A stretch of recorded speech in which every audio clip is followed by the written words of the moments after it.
En 1967, une jeune fille britannique alors âgée de 24 ans découvre de façon quelque peu fortuite les pulsars. Jocelyn Bell ne se doutait pas une seconde qu'elle venait de découvrir l'un des astres les plus étranges de l'univers.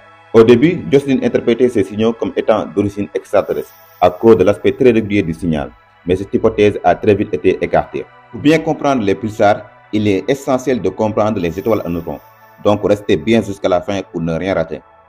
Elle et son superviseur Anthony Ewis utilisaient un radiotélescope à Cambridge pour étudier la scintillation des quasars, mais voilà qu'ils découvrent un signal très régulier constitué de courtes impulsions de rayonnement se répétant de façon très régulière.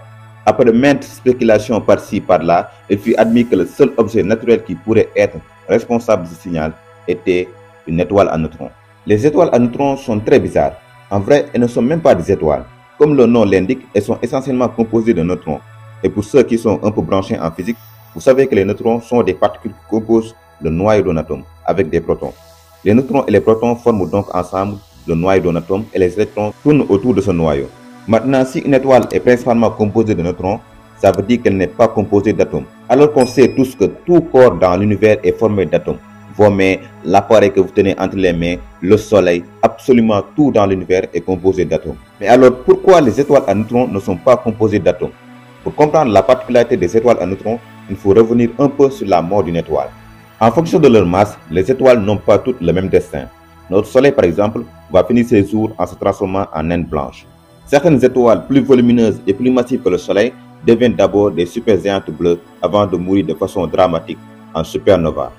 L'explosion initiale d'une supernova génère deux phénomènes. D'un côté, l'énergie libérée est telle qu'elle peut fusionner les noyaux des atomes, procédant des protons et des neutrons à travers l'univers. De l'autre côté, le noyau qui reste après une supernova devient une étoile à neutrons. Bon, certains vont me dire, après son explosion en supernova, l'étoile devient un trou noir stellaire, non? Eh bien, pas tout le temps. Certaines deviennent des étoiles à neutrons, d'autres, beaucoup plus massives, ont un noyau restant si massif et subit une force gravitationnelle si forte que même la lumière ne peut s'en échapper. Elles deviennent alors des trous noirs. La grande particularité des étoiles à neutrons est qu'elles tournent extrêmement vite sur elles-mêmes. Elles émettent un fort rayonnement électromagnétique dans la direction de son axe magnétique. C'est ce qu'on appelle un pulsar. Un pulsar est donc un astre qui produit un signal périodique allant de l'ordre de la milliseconde à quelques dizaines de secondes. Donc ce que Jocelyn Bell soupçonnait un signal extraterrestre n'est ni plus ni moins un pulsar.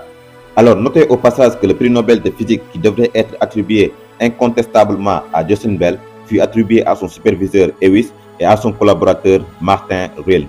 Une vraie injustice.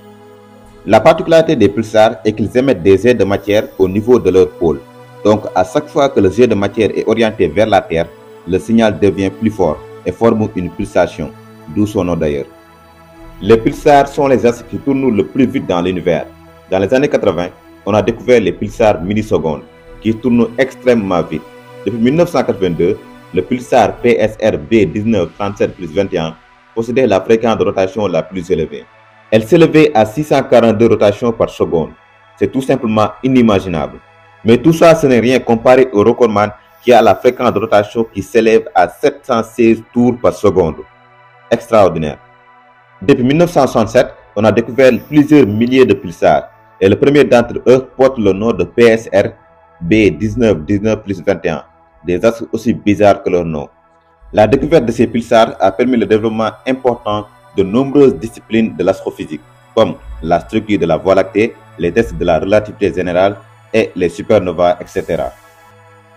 Voilà, c'est tout pour aujourd'hui. N'hésitez pas à vous abonner sur cette chaîne pour ne pas manquer mes prochaines vidéos et d'activer la cloche de notification pour ne rien manquer.